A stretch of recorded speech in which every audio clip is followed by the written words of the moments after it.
Are low interest rates erasing the PLF cuts of 2017? More in our exclusive interview with Dan Hultquist. It's hard to miss the 10-year LIBOR swap rate upon which all home equity conversion mortgages are based is reaching historic lows. Central banks had been actually slashing their interest rates earlier this summer.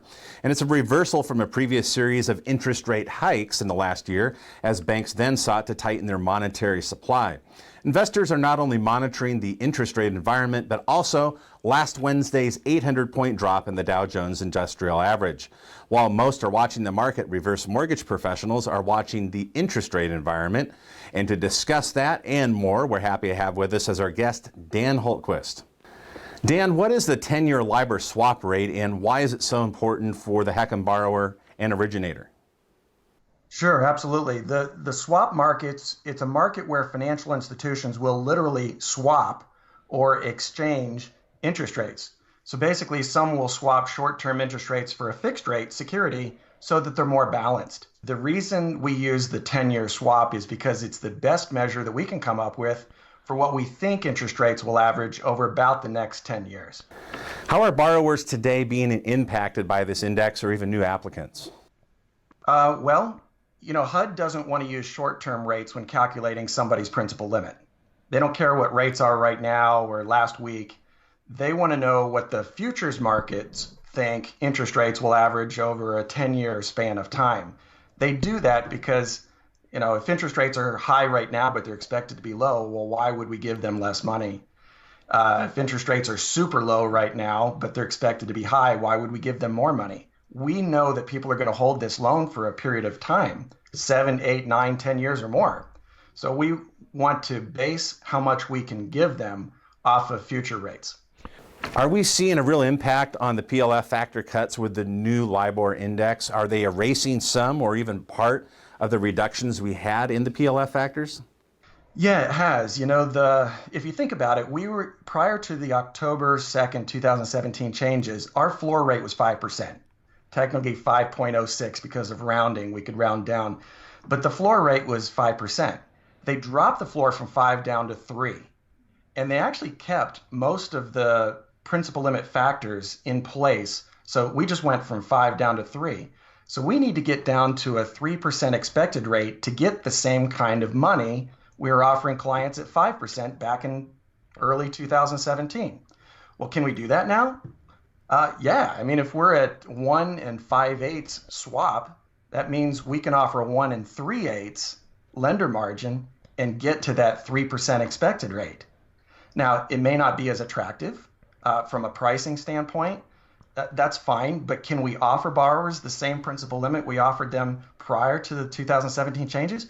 Absolutely, we can. And we need to go back and check with our borrowers that haven't qualified over the last year because this dramatic shift in rates is creating an opportunity, and we don't know how long it will last. As long-term rates drop, we're able to offer borrowers more money. And you and I have had that conversation recently that, since November 2nd, I think it peaked at swap rates were at 3.26, and we're down at 1.62 today. That means we've cut it entirely in half.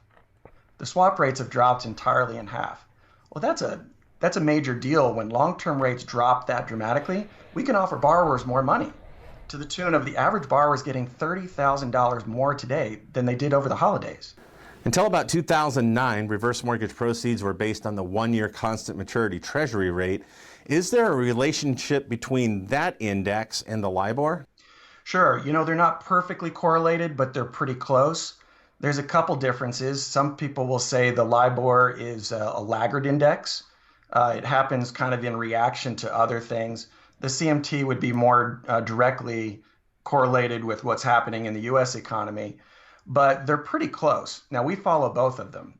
As mortgage professionals, we've got to follow the 10-year treasury because that's how traditional mortgage rates are somewhat based. As a benchmark, we use the 10-year treasury yields. But there's a couple other differences. The swap rates are posted on a delay.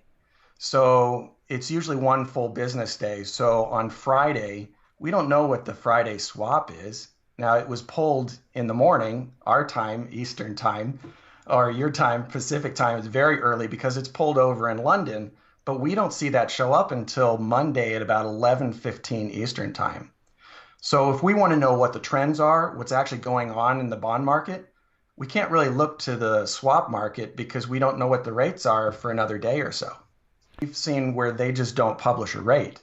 And of course, it happened once in 2018. It happened twice. I'm actually looking at my data right now. It happened the day after 4th of July. It happened the following week. And then last week, ICE didn't publish Monday or Wednesday. So we need to use an average of the previous week. So last week, we only averaged 3 days instead of 5 because we had 2 non-publishing dates. There's a couple things going on. They have a policy at ICE that there needs to be a statistically valid sample size in order to publish rates. And that makes sense. You know, the LIBOR itself has been kind of come under fire in the past because it's easily manipulated with self-reporting. And so ICE wants to make sure that there's a lot of trades so that they can publish a rate.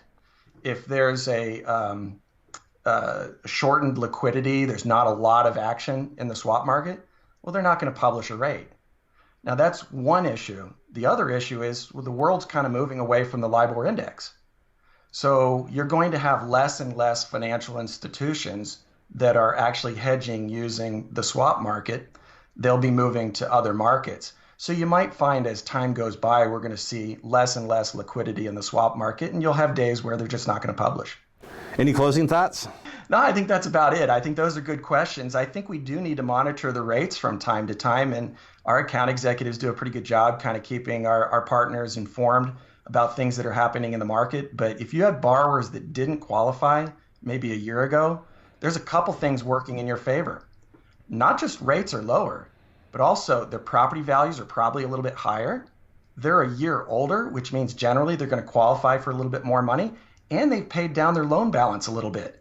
You've got 4 things that are working in your favor, so you need to go through your old database and check on those borrowers that didn't qualify. They might now.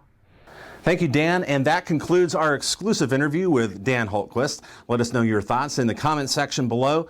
People love those who share, so would you share this video on your LinkedIn profile, Facebook, or Twitter today? Hey, thanks again for watching and have a great week.